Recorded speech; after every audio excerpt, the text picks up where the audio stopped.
So yeah, I wanted to do this because I'm so grateful for everyone that watched the Justice Project, and Jessica has been a huge mentor for me and a huge role in that project that I did, but just in my journey of going to school again and learning so much about the system. So I think that it can be really scary during these times where people that are in prisons and in jails are experiencing what we're experiencing out here and dealing with COVID-19.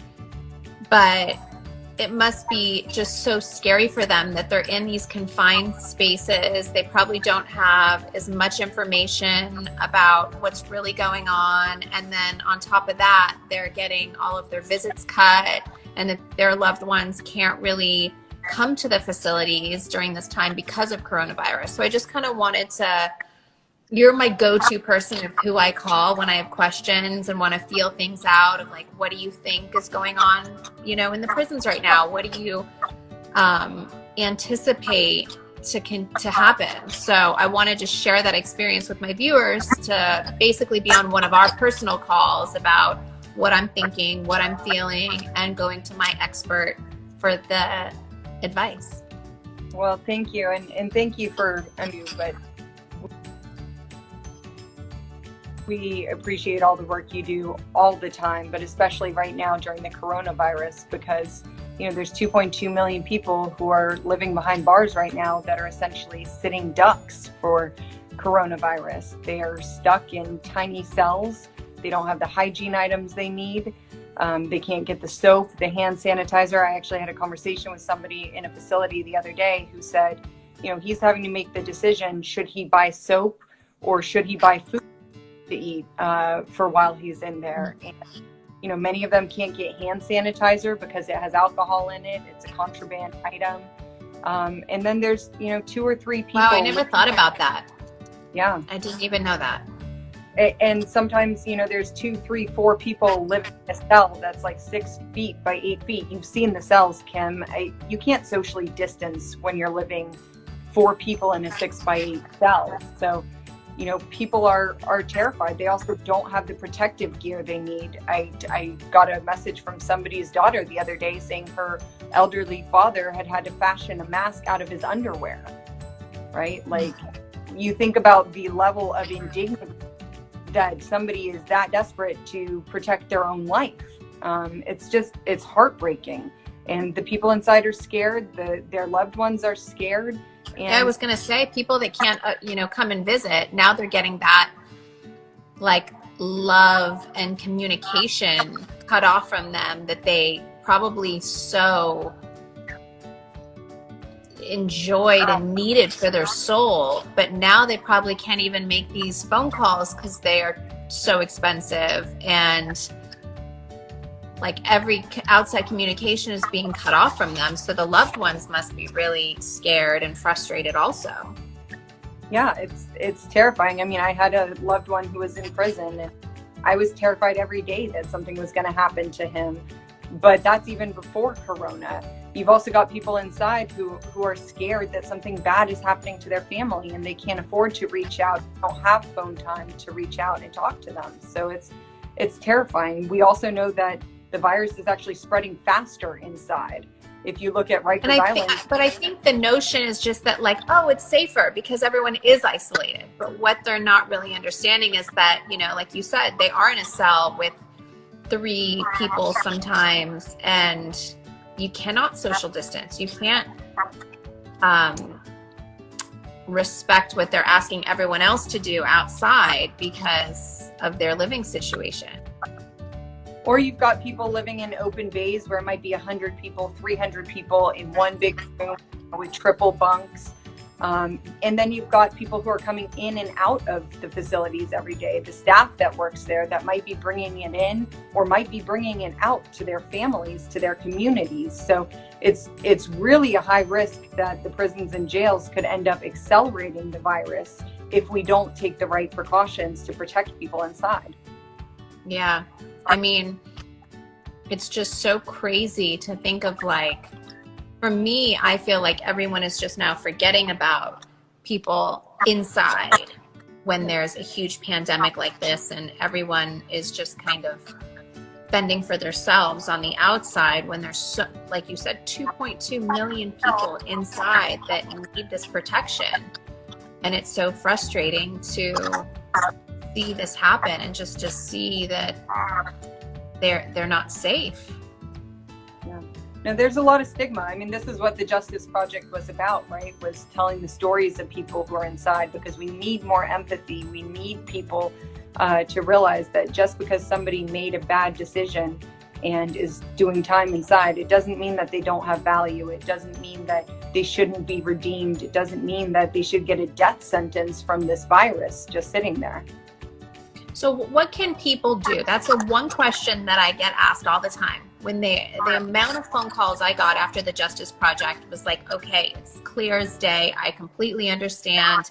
You showed a whole different side to the justice system. But what can I do? What can I do to help? So what would you recommend for people to do? And I always want to know that when people ask me, where can I direct them to go? I know you work with, you're a co-founder of Cut 50. Maybe you can explain to everyone what that organization is and what people can do to really help. Well, I think, so I threw in my bio, I threw a link to a petition where you can sign our petitions to lawmakers. It also has a tool where you can call them directly. We've put together a safer plan. So there are recommendations. Erin Haney, who you work with as well, jumped into action, worked with experts across the country, put together the safer recommendations that will help jails and prisons stay COVID-free, help protect people inside there. Now we need the lawmakers to adopt them and implement them. So I'd say go to my bio, go to the link in my bio, sign our petition. Tell your lawmakers, I care what's going on inside our prisons and jails. We don't want them turning into morgues. We want people in there to be safe, but that our communities are going to be safe. So get involved and help us get this implemented in all 50 states and in the federal government. Yeah, I will. I'll post a link to that as well later so people can really understand how they can help. I mean, it's just crazy to think that, Alice Johnson, if, she wasn't out now, she would be just sitting there probably so scared that she was going to get the coronavirus. And it's just such a scary thing to think about. And I really urge everyone to listen to what Jessica said and sign these petitions, and that they help get all the laws passed and have all of the people that can make a difference. Really, I think it really puts the pressure on to step up and pay attention, not to forget about the people that are sitting in our prisons and jails that are scared just like we are. Yeah. And Kim, you're shining. It's important to know that we're all going to get through this together, though, and it's about educating people to understand what they can do to really help. Yeah, and you're a shining example of what happens when there's public pressure around the prisons and jails, and how we can actually get people out, because there are a lot of Miss Alices. There are a lot of people in there who didn't even commit a crime, but are there because of a technical violation of probation or parole. So they missed a meeting with their probation or parole officer, or they didn't make a payment on time. Or there's a lot of people who are there because they just can't afford their bail amount. They haven't actually been convicted of a crime yet.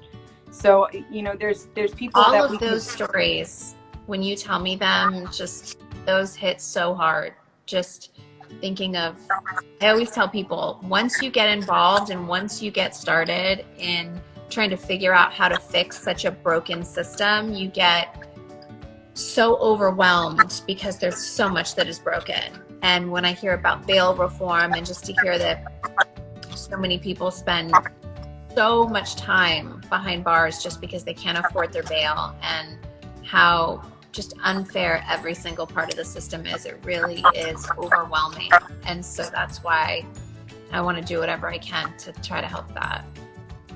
Thank you. Thank you, Kim, for using your voice to elevate this. Of course. Well, thank you for getting on the call with me. Are you doing okay? Kids okay? Kids are good. Hannah's studying from home, a little bummed that her Sweet 16 got canceled, but obviously there's a lot worse stuff going on in the world, so she understands. You studying away? I am. I'm hiding in every corner that I can get to sneak away and study. I'm going to put you on a call with my kids later so you can tell them that it's very serious, that mommy has to study, and to give me the space to do that, please. Yes, I will. I'll tell her. I saw North earlier. North, mommy needs to keep studying. The exam is coming up. She's quiet right now in my bathroom, so I'm going to let her be. And I can sit here and study afterwards and let her think that I'm still on our live chat, so she leaves me alone. That works. Well, thank you, Kim, for taking the time and hopping on the live. Sorry about the technical issues, but I appreciate it. Of course. I'll talk to you soon. Bye, guys. Talk to you soon. Go to Jessica's Bye. page. I'll post her link.